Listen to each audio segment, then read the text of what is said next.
ऐसे शुरू हुई थी शव यात्रा के पीछे राम नाम सत्य है बोलने की परंपरा। शव यात्रा के पीछे श्री राम नाम सत्य है बोला जाता है। जानते हैं क्यों?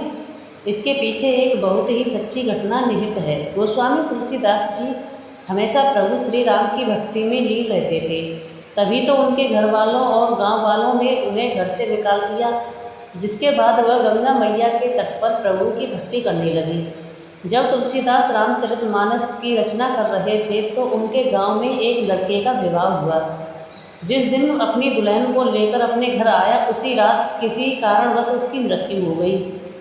सुबह होने पर सब लोग उसकी अर्थी शमशान घाट ले जाने लगे तो नवविवाहिता भी सती होने की इच्छा से अर्थी के पीछे पीछे जाने लगी। लोग इसी रास्ते से जा रहे थे जिस रास्ते में तुलसीदास जी की कुटिया पड़ती थी। नवविवाहिता की नज़र तुलसीदास जी पर पड़ी तो दुल्हन ने सोचा कि अपने पति के साथ सती होने जा रही हूँ, आखिरी बार इन ब्राह्मण देवता को प्रणाम कर लूँ।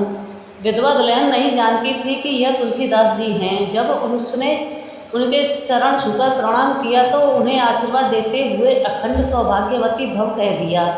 यह सुनकर सब यात्रा में शामिल लोग क्रोध में भर बोले, इस लड़की का पति मर चुका है, यह अखंड सौभाग्यवती कैसे हो सकती है?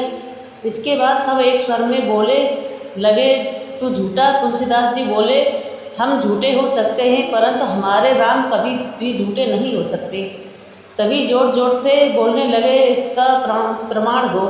तुलसीदास जी ने अर्थी को नीचे रखवाया और उस मृतक युवक को पास जाकर उसके कान में कहा, राम नाम सत्य है। युवक हिलने लगा। दूसरी बार पुनः तुलसीदास जी ने उसके कान में कहा, राम नाम सत्य है।